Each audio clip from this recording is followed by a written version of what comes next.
Assalamualaikum warahmatullahi wabarakatuh, sahabat Alpat seantero jagat dimanapun berada. Saya coba ingin menyampaikan hasil saya nonton di iNews TV dalam acara Rakyat Bersuara.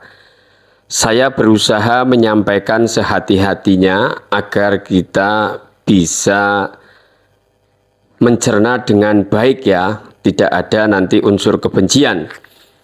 Jangan fokus pada kaos ini ya, karena ini hanyalah kaos. Jadi karena ini sudah malam istirahat, ini biasanya buat kaos dalam saya. Kemudian saya ingin menyampaikan bahwa dari awal saya melihat perdebatan-perdebatan itu, tapi saya tertarik dengan ucapan sedikit perdebatan antara Firmanto Pangaribuan sebagai pengacaranya Jokowi dengan Refli Harun. Awalnya Refli Harun mengatakan memberikan big data tentang survei percakapan nasional di sosial media di negeri ini yang nilainya sekitar sampai 2 juta dan itu sentimen negatifnya sampai 80% lebih ya. Bahkan di channelnya Refli Harun sendiri itu sampai sekitar 90%. Nah ini akhirnya ditanggapi oleh Firmanto Pangaribuan sebagai pengacaranya Jokowi, dan Firmanto Pangaribuan mengatakan bahwa Refli Harun adalah penggiringan opini. Kemudian karena saat Refli Harun berbicara, kemudian Refli Harun berhenti bicara ditanggapin oleh Firmanto Pangaribuan, kemudian Aiman memberikan kesempatan kepada Refli Harun untuk memberi sanggahan, dan Refli Harun tidak tertarik menarik sanggahan karena dianggap ya sewajar saja. Firmanto Pangaribuan pekerjaannya lawyer dan saat ini sedang menjadi lawyernya Jokowi. Buat apa saya nanggepi? Itu sangat makjleb ya. Jadi kita yuk berpikir bersama. Mungkin kalau Refli Harun atau mohon maaf Roy Suryo dan kawan-kawan, Rismon Sianipar, Dr. Tifa, saya kira dia itu mandiri ya. Tidak ada yang bayar, tapi dia memang mewakili sebagian rakyat. Saya hati-hati karena mengatakan sebagian rakyat. Kenapa? Karena nanti mohon maaf ada yang tidak terima rakyat yang mana. Apapun itu di negeri ini ada rakyat yang banyak ya. Ada yang pendukung A, ada yang pendukung B. Maka kita harus sadar juga. Meskipun mungkin ada yang mengklaim 58%, tetap ada 42%.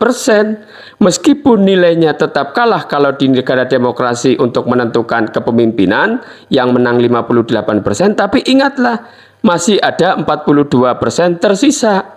Artinya tidak boleh adigang adigung adiguna.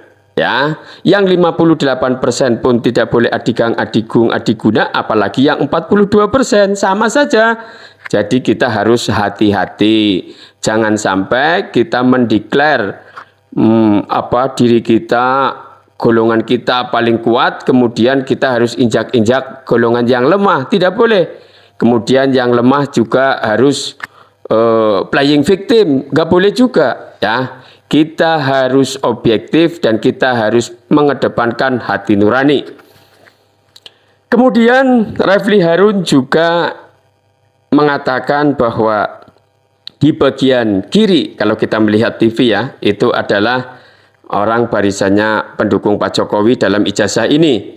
Tentunya Pitra, kemudian ada Firmanto Pangaribuan, kemudian ada Bang Susno Duaji. Dan di akhir statement closing statement itu, Pak Susno Duaji sepertinya juga tersinggung sama Refli Harun.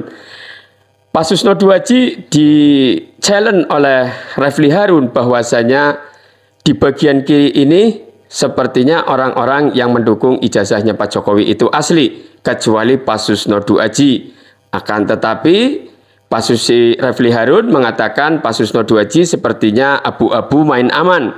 Tapi akhirnya di closing statement Refli Harun dalam tanda petik dihajar sama Susno Duaji.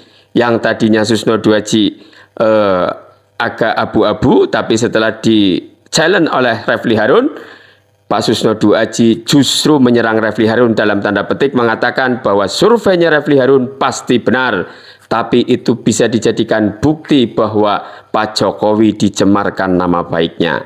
Begitu sahabat Alphard seantero jagat dimanapun berada, saya tidak tertarik sama Pitra Romadhoni ya, karena dia kalau berdebat itu sukanya maju seolah-olah dia paling kuat sendiri, maka saya tidak tertarik untuk mengomentari orang-orang yang bergaya dalam tanda petik bergaya preman, bukan mengedepankan perdebatan yang asyik, tapi justru dia mengintimidasi dengan gaya tubuh dan intonasi suara. Semoga bermanfaat. Sampai jumpa. Assalamualaikum warahmatullahi wabarakatuh.